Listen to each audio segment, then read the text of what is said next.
Zerodha Kite mobile ஆப்பில் and web ப்ரௌசரில் AMC தொடர்பாக ஒரு அப்டேட் வந்திருக்கு. அது என்ன அப்டேட் அப்படிங்கிறத இந்த வீடியோவில் நம்ம பார்க்கலாம். நாங்கள் Zerodhaவோட அஃபிஷியல் ஆத்தரைஸ்டு தமிழ்நாடு பார்ட்னராக 2012 இருந்துட்டு இருக்கோம். நீங்கள் Zerodhaவில் டிமேட் அக்கௌண்ட் ஓப்பன் பண்ணணும்னு நினச்சிங்கன்னா எங்களை டைரெக்டாக நீங்கள் காண்டாக்ட் பண்ணலாம். எங்களோட டீட்டெயில்ஸ் எல்லாமே Zerodhaவோட அஃபிஷியல் வெப்சைட்லேயும் இருக்கும். இங்கே நிறைய பேர் ஸ்டாக் மார்க்கெட்டுக்கு சம்மந்தமே இல்லாமல் அதை பற்றின வீடியோ போட்டு அவங்க கொடுக்குற லிங்க்கில் உங்களை அக்கௌண்ட் ஓப்பன் பண்ண சொல்லுவாங்க. அந்த மாதிரி நீங்கள் அக்கௌண்ட் ஓப்பன் பண்ணிங்கன்னா உங்களுக்கு எந்த விதமான ஒரு சப்போர்ட்டும் கிடைக்காது. நீங்க Zerodhaல அக்கவுண்ட் ஓபன் பண்ற மாதிரி இருந்தா டைரக்டா Zerodhaல போய் ஓபன் பண்ணுங்க. அப்படி இல்லனா Zerodhaல லிஸ்ட் ஆயிருக்கு எங்க கிட்ட நீங்க அக்கவுண்ட் ஓபன் பண்ணிக்கலாம். ஒரு பாசிவ் இன்வெஸ்டரா இருந்தா பொதுவா உங்களோட டிமேட் அக்கவுண்ட்ல ஷேர்ஸ் இருக்கும், ஆனா கேஷ் பேலன்ஸ் அதிகமா இருக்காது. குவார்ட்டர்லி செட்டில்மெண்ட் டைம்ல உங்களோட அக்கவுண்ட்ல இருக்க பயன்படுத்தாத பணம் வந்து பேங்க் அக்கவுண்ட்டுக்கு ஆட்டோமேட்டிக்கா திருப்பி அனுப்பிடுவாங்க. அப்படி இருக்கும்போதே ஏஎம்சி சார்ஜஸ் பிடிக்கும் போது Zerodha அக்கவுண்ட்ல பணம் இல்லை அப்படின்னா நெகட்டிவ் பேலன்ஸ் வரதுக்கான வாய்ப்பு இருக்கு.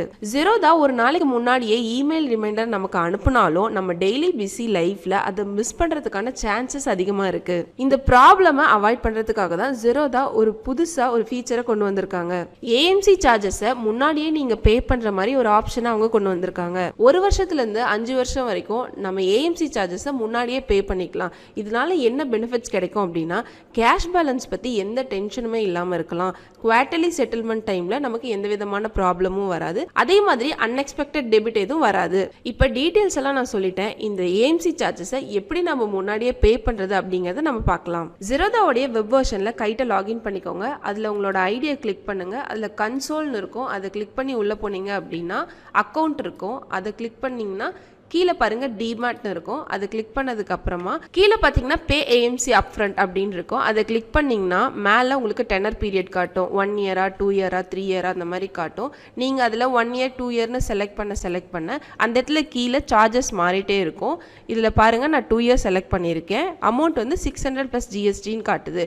இதை நீங்கள் செலக்ட் பண்ணிவிட்டு கண்டினியூ கொடுத்தீங்க அப்படின்னா நீங்கள் பே பண்ணிக்கலாம். நீங்கள் பே பண்ணுறதுக்கு முன்னாடி உங்களோட டிமேட் அக்கௌண்ட்டில் பேலன்ஸ் வச்சுருக்கணும். உங்களோட கைட் மொபைல் ஆப்பை லாகின் பண்ணிக்கோங்க. அதில் யூசர் ஐடி இருக்கும், அதை கிளிக் பண்ணுங்க. அதை கிளிக் பண்ணி உள்ள போனதுக்கு அப்புறமா ப்ரொஃபைல்னு இருக்கும். அதுக்குள்ள மேனேஜ் அக்கௌண்ட் இருக்கும். அதுல ஒரு ஆரோ ஐகான் இருக்கும். அதை கிளிக் பண்ணீங்க அப்படின்னா டிமேட்னு இருக்கும். அந்த டிமேட்ல பாத்தீங்கன்னா பே ஏஎம்சி அப்ஃப்ரண்ட் அப்படின்னு கொடுத்துருப்பாங்க. அதை செலக்ட் பண்ணிட்டு கீழே நீங்க உங்களுக்கு 1 to 5 இயர்ஸ்ல எத்தனை இயருக்கு நீங்க பே பண்றீங்களோ அதை செலக்ட் பண்ணிட்டு கீழே ஒரு டிக் பாக்ஸ் இருக்கும். அதை டிக் பண்ணிட்டு கண்டினியூ கொடுத்தீங்க அப்படின்னா பேமெண்ட் கம்ப்ளீட் ஆயிடும். பேமெண்ட் ஆனதுக்கு அப்புறமா அடுத்த ஒர்க்கிங் டேல இருந்து ஃபண்ட் ஸ்டேட்மெண்ட்ல ஏஎம்சி என்ட்ரி தெரியும். பேமெண்ட் ஆனதுக்கு அப்புறமா அடுத்த ஒர்க்கிங் டேல இருந்து ஃபண்ட் ஸ்டேட்மெண்ட்ல ஏஎம்சி என்ட்ரி தெரியும். பேமெண்ட் ஆனதுக்கு அப்புறமா அடுத்த ஒர்க்கிங் டேல இருந்து ஃபண்ட் ஸ்டேட்மெண்ட்ல ஏஎம்சி என்ட்ரி தெரியும். பேமெண்ட் ஆனதுக்கு அப்புறமா அடுத்த ஒர்க்கிங் டேல இருந்து ஃபண்ட் ஸ்டேட்மெண்ட்ல ஏஎம்சி என்ட்ரி தெரியும். பேமெண்ட் ஆனதுக்கு அப்புறம் பேசிக் சர்வீஸ் டிமேட் அக்கவுண்ட்ல இருந்து நான் பேசிக் சர்வீஸ் டிமேட் அக்கவுண்ட்டுக்கு நீங்க மாறினீங்கனாலும் அதுக்கு தகுந்த மாதிரி ஏஎம்சி சார்ஜஸ் ஆட்டோமேட்டிக்கா டெபிட் ஆகும். பேசிக் சர்வீஸ் டிமேட் அக்கௌண்ட்டுக்கும் நான் பேசிக் சர்வீஸ் டிமேட் அக்கௌண்ட்டுக்கும் உண்டான கண்டிஷன்ஸை நான் டிஸ்பிளேல வச்சிருக்கேன். அதை பார்த்து நீங்கள் தெரிஞ்சுக்கோங்க. இந்த வீடியோ உங்களுக்கு யூஸ்ஃபுல்லாக இருந்திருக்கும்னு நினைக்கிறேன். அடுத்த ஒரு வீடியோவில் உங்களுக்கு சந்திக்கிறேன். அது வரைக்கும் மிக்க நன்றி.